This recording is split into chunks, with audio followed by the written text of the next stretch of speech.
నిజాంకు ముచ్చెమటలు పట్టించిన కామ్రేడ్ రావి నారాయణ రెడ్డి ఎవరో తెలుసా? బండెనక బండి కట్టి 16 బండ్లు కట్టి ఏ బండ్లో వస్తావు కొడుకో నైజాము సర్కారోడా, నాజీల మించినవరో నైజాము సర్కారోడా అంటూ రైతు కార్యకర్త బండి యాదగిరి రాసిన ఈ పాట పీడిత వర్గాల గుండెల్లో నిలిచిపోయిందా? అయితే ఈ పాట రాసింది యాదగిరి అయినా ఇందుకు స్ఫూర్తి రగిలించింది మాత్రం భీమిరెడ్డి నరసింహారెడ్డి, రావి నారాయణ రెడ్డి. ఈ విషయం ఎంతమందికి తెలుసు? యాదగిరి లాంటి చదువురాని కార్యకర్తలకు చదువు పోరాటాన్ని నూరుపోశారు రావి నారాయణ రెడ్డి. భూస్వామ్య కుటుంబంలో పుట్టిన పెత్తందారీ వ్యవస్థను పెకిలించేందుకు పిడికిలి బిగించిన ధీశాలి అని మీకు తెలుసా? ఈ ప్రశ్నలకు సమాధానాలు కావాలంటే మరిన్ని ఆసక్తికరమైన విషయాల కోసం ఈ వీడియోను పూర్తిగా చూడండి. పేద ప్రజల కోసం, పీడిత వర్గాల కోసం కమ్యూనిస్టు సిద్ధాంతాన్ని తుదిశ్వాస వరకు ఆచరించిన మహానీయుడు. ఆయన సేవలను గుర్తించిన కేంద్రం 1992లో పద్మ విభూషణ్ అవార్డుతో సత్కరించింది.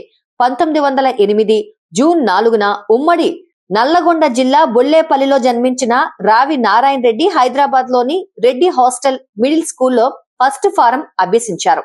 అక్కడి నుంచి ఎస్ఎల్సి వరకు హైదరాబాద్ లోని చాదర్ఘాట్ హై స్కూల్లో చదువుకున్నారు. అనంతరం నిజాం కాలేజీలో ఇంటర్ చదివారు. 1940 దశకంలో భాగ్యనగరంలో ప్లేగు, కలరా ప్రబలడంతో ప్రజలు భయభ్రాంతులకు గురయ్యారు. స్వాతంత్ర సంగ్రామంలో బద్దం ఎల్లారెడ్డితో కలిసి 1930లో కాకినాడలో ఉప్పు సత్యాగ్రహం చేశారు. గాంధీజీ పిలుపు మేరకు సొంతూరులో ఖాదీ ఉత్పత్తి కేంద్రాన్ని నెలకొల్పిన ఘనత దక్కించుకున్నారు. రాష్ట్రంలో ఖద్దరు ధరించిన తొలి యువకుడిగా, తొలి తెలుగు సత్యాగ్రహిగా రావి నారాయణ రెడ్డి కీర్తి సాధించారు. భాగ్యనగర వేదికగా 1933లో ఏర్పడిన హరిజన సేవా సంఘానికి కార్యదర్శిగా పనిచేశారు. అంటరానితనం నిర్మూలన కోసం సహపంక్తి భోజనాలు పెట్టించి 100 పాఠశాలలు, 2 హాస్టళ్లు ఏర్పాటు చేయించారు. అంటరానితనం నిర్మూలనలో భాగంగా 1934లో గాంధీజీని ఆహ్వానించిన నారాయణ రెడ్డి తన సీతాదేవి ఒంటిపై నగలన్నీ అమ్మేసి స్వరాజ్య నిధికి విరాళమిచ్చారు.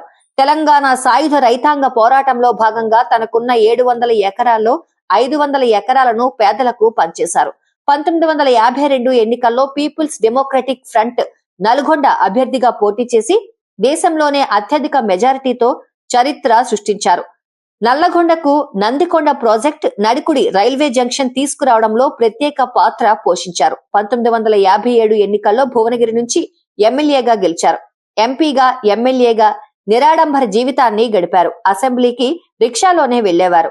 నేటి రాజకీయాలకు, నాయకులకు, రాజకీయ పార్టీలకు రావి నారాయణ రెడ్డి ప్రజా జీవితం స్ఫూర్తిదాయకం, మార్గదర్శకంగా నిలుస్తోంది. ఈ వీడియో మీకు నచ్చినట్టయితే లైక్ చేయండి, షేర్ చేయండి, మా ఛానల్ ను సబ్స్క్రైబ్ చేసుకోండి.